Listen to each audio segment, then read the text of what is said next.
I was talking to some clients the other day, and they were feeling a little bit frustrated because they really want to move up and buy a bigger home, but they bought when interest rates were only about 3.5%, and they did not want to give up this rate, which I completely understand.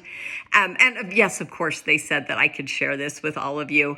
Anyway, so I mentioned to them that they could keep their house.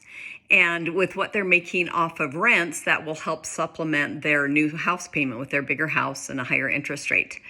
Well, turns out they have zero interest in keeping a home as a rental.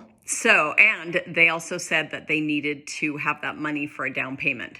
So as we chatted, I asked them a little bit more about what's going on in their life, like financially, if they had any other debt. And they mentioned that they had student loans that they were still paying on, and that they had a car payment and then some other consumer debt. So as we were chatting, and they found I told them the value of their house. They figured out that they would have enough money to pay off their student loans and some consumer debt, and which they're, of course, paying a much higher interest rate, and still have enough money left for a down payment. So as we chatted, they realized after talking to a lender that their payment, once they move up and get a little bit bigger house, more expensive house, as well as the interest rate will be more, because there's nothing 3.5% anymore, unfortunately.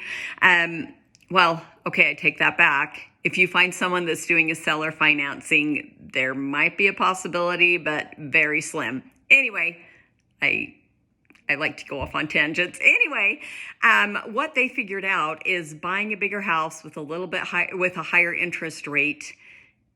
If they add in what their house payment is and what they're paying every month on all their other debts, their payment would actually be like their grand total payment a month on the new house, if they paid all of that off, would be really close to what they're paying now, and maybe even save them a little bit of money.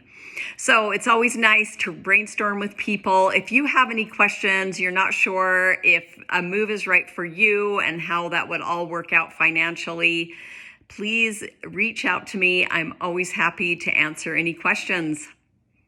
I'm Shauna Quick with Exit Realty.